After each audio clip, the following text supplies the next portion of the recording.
Welcome back to the United and Stormwind card review by the Grin and Go Lightforge podcast. This is ADWCTA. This is Merps. Let's talk about Warlock. Let's do this. All right. Okay. First card is Touch of the Nathrezim. This is a 1-mana shadow spell. Deal 2 damage to a minion. If it dies, restore 4 health to your hero. Restoring 4 health is quite good. Pretty good. Yeah. Dealing 2 damage to a minion for 1 mana? It's okay. it's okay. But, like, it's this is gonna a C+. die. Like, why would you deal Yeah. 2 damage to a minion unless you're gonna kill it, right? So, you're almost guaranteed the 4 health. We know how these cards are. This is like Mortal Coil, right? Like, you're guaranteed the card draw more. Yeah, the Final Grasp. Yeah, it's like Mortal Coil, Final Grasp, that kind of stuff. So it's a C+. Cool. Next, we have Bloodbound In. It's a 2-mana, 2/5 demon. Whenever this attacks, deal 2 damage to your hero. We rate this as a B. I think it's like a low B. It's a very low B. It's a very low B. If you want to call it a C+, I'm fine with that. But it's like a very low B. Look, it's overstated, and it's a demon. That matters, right? That like matters definitely. I don't love the fact that it's like if you are having this ability, it's like please have more attack. I want more bang for like bang for the buck if I'm taking damage while you're attacking. But it's a big body. You can do things with it, so it's a B. It's fine. Yeah. It's one of those things where if your opponent tries to attack it, you've gotten way too much value out of it, so they probably won't try to attack it. But then you're guaranteed initiative, right? And that's what's important. And it's also a demon, which is really freaking scary to leave the warlocks with. Like this thing can be buffed easily. Yep. Okay. Next, we have another mount, Dreaded Mount. 3 mana, give a minion +1/+1. When it dies, summon an endless Dreadsteed. So if you guys remember Dreadsteed, it's not the one that it was before. It got nerfed. So the new Dreadsteed is a 4 mana 1/1 demon with the Death Rattle. At the end of the turn, summon Tamsin's Dreadsteed. So it's not a Dreadsteed that like can keep on proccing over and over and over again. You only get 1 per turn now, which has implications with a lot of things, but that's fine. This is not good. Yeah, this is the only mount that's like, what are you doing?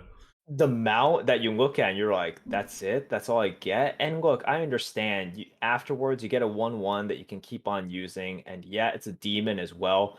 But man, as a warlock, like you just buffing something +1/+1 for 3 mana? Oh, that's painful, man. Yeah. Like as the paladin, you get like basically the same thing, at least as far as the next 3 turns is concerned, for 2 mana, and you get a divine shield. Yeah. This takes so long to pay off. This is a D plus. Still a mount, still pretty good, but it does take a while for it to really pay off. That's really the problem with it. You want to front load more of the things. It's like, I mean, this is the endless backloading, right? Yeah. Because the Dreadsteed is infinite, so you're endlessly backloading it.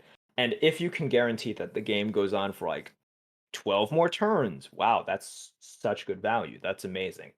But you don't know. You don't. And this it's could like kill. It's really meant for like sacrificing. But it's arena, right? You don't get to just put a bunch of sacrifice cards in this game. Yep. All right. Next is the Rune Mithril Rod, 3 mana 0/2 weapon. After you draw 4 cards, reduce the cost of cards in your hand by 1. Lose 1 durability. Yikes. So like, some combo-y stuff is happening constructed, I guess, because it takes a while to draw 4 cards. Reducing the cost of all cards in your hand by 1 is fine and all, but you can't play them all at once. You already spent 3 mana to get this card going. It's just, you're never going to get that mana more than back. Like, once you account for the time value of mana. All right. So this is an F. This is like, you don't touch it. It's the same as the other mana one, right? Like the mage has a mana reducing one. They just don't work in Arena. They need to be way too synergized, and you have to like have combo-y stuff you want to do with your cards. Next card is Dark Alley Pact. It is a 4-mana shadow spell. Summon a fiend with stats equal to your hand size. There's nothing special about the fiend. It's just, It's the thing, yeah. that. It's just a stat stick. That's it. So yeah. This is one of 2 cards that trigger on your hand size.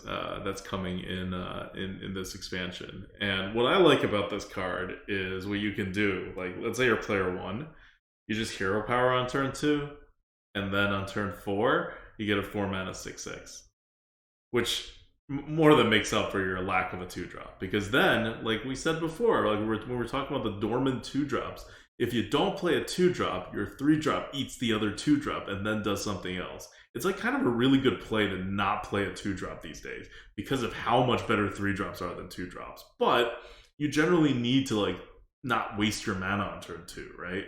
And it's better if you can get tempo, which is why all the like 2-drop dormant stuff still like do things, even if they're like they could be delayed a lot, they cannot do so much, but they're still kind of playable. So here, it's kind of the same thing, where you're getting the extra tempo back on turn 4 by being able to get a 6/6 on turn 4. Now, on top of this, you're a Warlock, you can kind of control the size of your hand. This will almost always be a overstated 4-drop until the very, very bitter end, when you're like top decking. So it's just generally a good card. The downside is if you're just playing normally and you don't hero power, well, then it's a 4-mana 4/4 and it sucks. So you do have to alter your game plan from normal in order to play this card, and you have to be wary of playing 1-drops with this card. So it's a C overall. It kind of evens itself out with its upsides and its downsides. I think that's a good explanation for it. Okay. Next we have Demonic Assault. Wait, what do we do with this? I don't know. I remember the score. It just suddenly disappeared. Yeah, why did it disappear? I have no idea. Anyways, Demonic Assault is a B+, but this is a 4-mana spell. Deal 3 damage. Summon 2 1/3 Voidwalkers with Taunt. This is a B+, which means very good card. It just does a lot of what you want it to do. So for 4, it's a fell spell too, by the way. For 4 mana, you deal 3 damage. You're summoning double 1/3 Voidwalkers with Taunt, and a lot of people immediately think, oh, Flanking Strike, right? Well, Flanking Strike can't go face. This can. This is summoning double 1/3 Voidwalkers with Taunt instead of a single 3/3 Beast.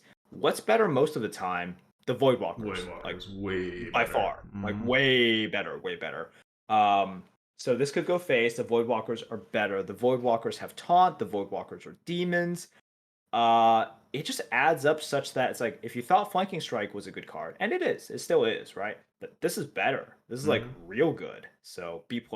Yeah, don't underestimate the effects of 1/3 taunts. Like, think about how good like an Annoyotron is. That's a 1/1 taunt with a 1/2 taunt. This is basically doubling that effect. Yep. Okay, next up is Shady Bartender. Shady Bartender is a 5-mana 4/4 battle cry. Give your demons +2/+2, which is freaking insane if you can get it off on more than one demon. If you can just get it off on one demon, you kind of got your value, right? So if you can get it off on multiple demons, say you play a Shady Bartender after a Demonic Assault, with those 1/3s becoming 3/5s, oh my god. That being said, if you don't got demons, this card is kind of pointless, which is why it is also tradable. Yeah. So this card ends up being a D+, because while it has upside, it takes a lot to set it up, and it's going to end up being traded quite frequently, which is not great. So you really got to have a very demony deck in order to use the Shady Bartender to its value. But if you do have a demon heavy deck, like this is definitely one to like it scales so hard, right? Yep. So yeah, I think D plus is fine. Okay. Next, a Netherron, 6 mana, 8/6 demon, costs 1 if your hand is full. Okay, look, that's probably not happening. I don't know about that. Okay, it's a C. It's a It's a 6 C. mana 8/6. Demon, Yes. which counts for something. All right. Next, we're on to the card that you really love this one. I love it too, but you love it even more than I do. Entitled Customer. It's a 6 mana 3/2 battle cry. Deal damage equal to your hand size to all other minions.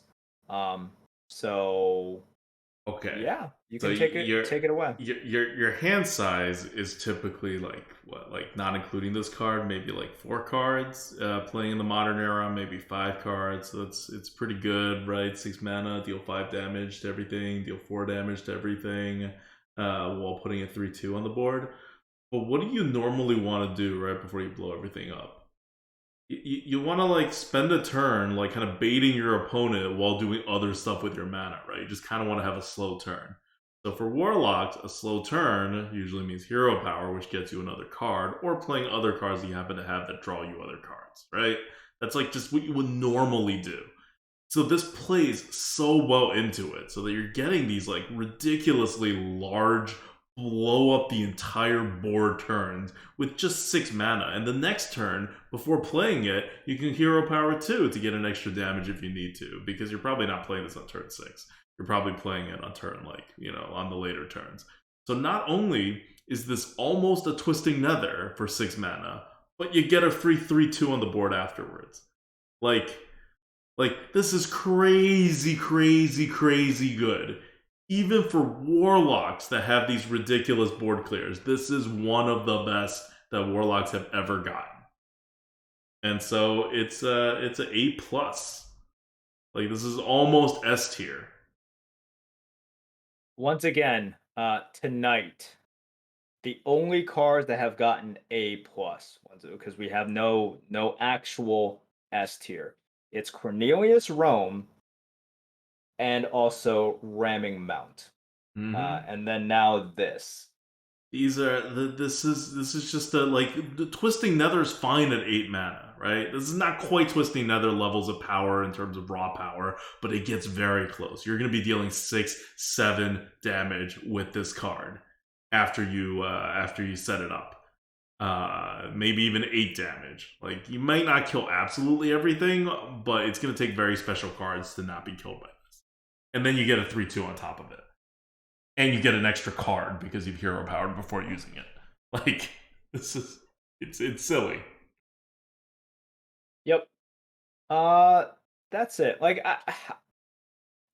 once you get to this kind of level of goodness, yeah, I don't really need to argue. It's like, oh, like what is exactly an A? What is exactly an A plus? To me, I'm just like, it feels closer to an A, but I don't know. I mean, it's crazy good. It's still really, really freaking good. I think a lot of people are going to be frustrated by this because it's one of those things where how do you play around it? You don't Can't. really. It's like, Death I rattles, play all right? my good Like, death rattles. It's like, yeah, what? Divine You're not gonna play Shields, them Death before? Rattles, Yeah. things with like 8+ health. Yeah, that kind of stuff. It's like if you're afraid of AoE, you were gonna play that anyways. It makes no difference for this thing. You're just gonna get wrecked by a decent amount, and I'm sure the voice line is gonna be super annoying. So it's gonna tilt you off the face of the earth. It's gonna be so annoying. So yeah, this is one of those like, I mean, it's epic, and we don't know how the offering rates are. In the latest patch, epics are basically commons, but epics are traditionally rarely seen. So maybe it won't make a big impact because it doesn't get seen much. But if you get offered this card, like it totally changes the way Warlock plays, because you just have this like hyper good like giant board wipe that you're trying to play like into now.